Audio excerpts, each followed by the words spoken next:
मैं साकेत बिहारी शर्मा भूमिहार ओबीसी संघर्ष मोर्चा की कोर कमेटी के तरफ से हूँ और हम लोग सब कोर कमेटी के सदस्य आज राज्य स्तरीय बैठक और प्रेस वार्ता हम लोग रखे हुए थे।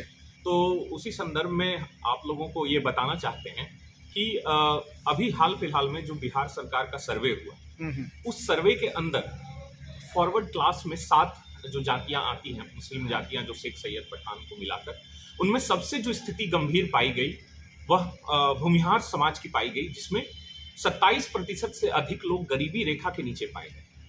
और इतना ही नहीं, उसमें जो है 19% ऐसी आबादी है जिनकी आय 6,000 से लेकर 10,000 रुपए तक।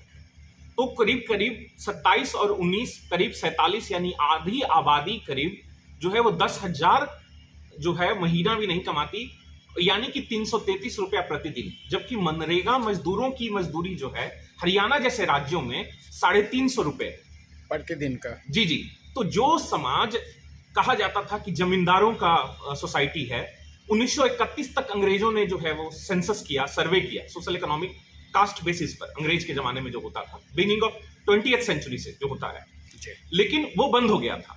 और जैसे ओबीसी आरक्षण के लिए कई कमेटियां बनी जो अन्य जातियों के सामाजिक और सोशल इकोनॉमिक एजुकेशनल जो स्थिति था उसका आकलन किया। कालेकर समिति सुनते हैं, मंडल कमीशन सुनते हैं, लेकिन ये पहला ऐसा कमिटी था बिहार सरकार के द्वारा जिसने भूमिहारों की या अगड़ी जातियों की स्थिति की भी समीक्षा की।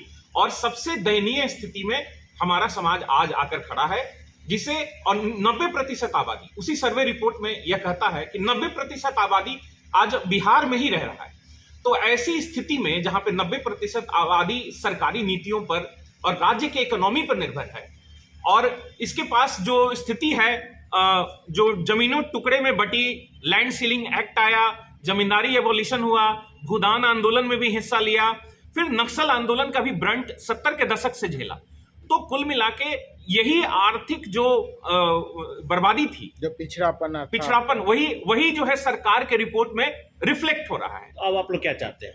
तो हम लोग यही चाहते हैं कि इन्हीं मानकों के आधार पर जो है नीतीश कुमार जी ने 50% से आरक्षण 65% किया, इसी सर्वे के आधार पर किया। तो इसी सर्वे के मानकों में अगर भूमिहार भी पिछड़ा है, अगर उसकी स्थिति दयनीय है, तो उससे भी जो उचित ओबीसी दर्जा जो है सरकार देकर इसके साथ न्याय करे। कितने % आरक्षण की मांग करते हैं आप लोग? हम लोग चाहते हैं कि जो ओबीसी वर्ग को जो आरक्षण मिल रहा है, केंद्र में 27% आज मिल रहा है, जो बढ़ भी सकता है, और उसके बाद राज्य में जो 18% जो भी बिहार सरकार दे रही है, हम उस कोटे में अपने आप को समाहित करना चाहते हैं, क्योंकि सरकार जो है सैकड़ों योजनाएं उनके लिए ऑलरेडी बना रही है। तो हर मुद्दे के लिए ईडब्ल्यूएस में संघर्ष करने के स्थान पर हम लोगों को ओबीसी की दर्जा दिया जाए, और उन्हें जो रास्ता जो है पिछड़ा, जो हमारा वर्ग है, हमारे समाज में जो पिछड़ा तबका है, उसके उन्नयन का रास्ता जो है खोला। सर अपना थोड़ा परिचय बताते हैं। जी, मेरा नाम साकेत बिहारी शर्मा हुआ और कोर कमेटी सदस्य भूमिहार ओबीसी संघर्ष। चलिए, थैंक यू सर। मेरा नाम आलोक कुमार सिंह है। भूमिहार ओबीसी संघर्ष मोर्चा के बैनर तले आज हम लोग पटना में बैठे हैं, और पटना में आज हम लोग एक प्रेस वार्ता सह राज्य स्तरीय बैठक हम लोग ने जो बुलाई है, उसका मुख्य उद्देश्य और मुख्य मांग यह है कि आर्थिक व सामाजिक रूप से पिछड़ रहे भूमिहारों को अब ओबीसी दर्जे की ज़रूरत है। जब सरकार खुद कह रही है कि सवर्णों में सबसे बुरी स्थिति भूमिहारों की है, तो फिर सवर्णों में रहने का इसको अधिकार नहीं है। तो इनको अब ओबीसी दर्जे में दे करके सामाजिक व आर्थिक रूप से मजबूत करने का कार्य किया जाना चाहिए।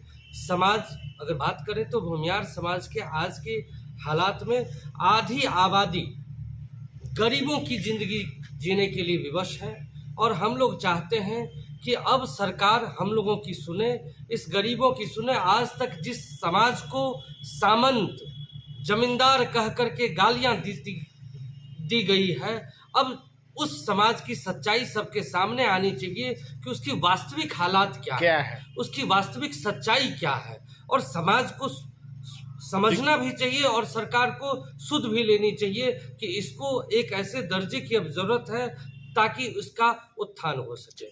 यही हम लोगों का कहना है। धन्यवाद।